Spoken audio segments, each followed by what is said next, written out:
এই তুই কি ডারে? আমি একদিন ন্যাশনাল লেভেলে খেলবো। ঈদুল আজহা একদিকে প্রেক্ষাগৃহে মুক্তি পেয়েছে সাকিবের তুফান, আর এখন প্রকাশ্যে তার প্রথম প্যান ইন্ডিয়ান সিনেমা দরদের টিজার। কি নাম তোমার? দুলু মিয়া। তো কি অবস্থা, কেমন আছেন? আমি নিয়ন ব্যবহার কাজ। আজকে মূলত দুইটি নিউজ নিয়ে আলোচনা করব। ফার্স্ট থাকবে সাকিবের দরদ মুভির টিজার কেমন হলো, এন্ড সেকেন্ড নিউজটি থাকবে তাহলে কি তুফান বাংলা সেরা সিনেমা হবে, এই বিষয়টি নিয়ে।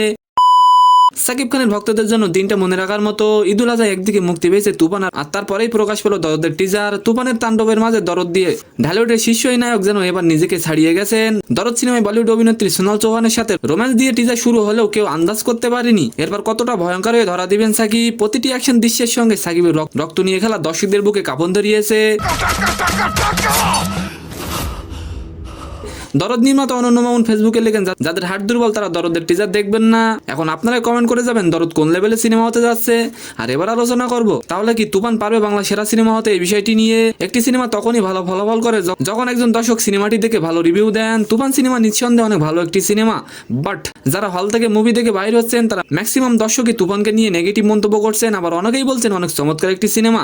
আসলে তুফান সিনেমা একটি অ্যাকশন ধর্মী সিনেমা, যেটি নিয়ে বর্তমানে সবাই নানা রকম মন্তব্য করছেন। দিন শেষে ফলাফল কি আসবে সেটা সময়ের ব্যাপার। তো সম্মানিত দর্শক, আজকের ভিডিওটি কেমন লাগলো অবশ্যই কমেন্ট বক্সে জানাবেন। আর ভিডিওটি যদি ভালো লাগে অবশ্যই একটি লাইক দিয়ে আমাদের চ্যানেলটিকে সাবস্ক্রাইব করে দিবেন। ধন্যবাদ।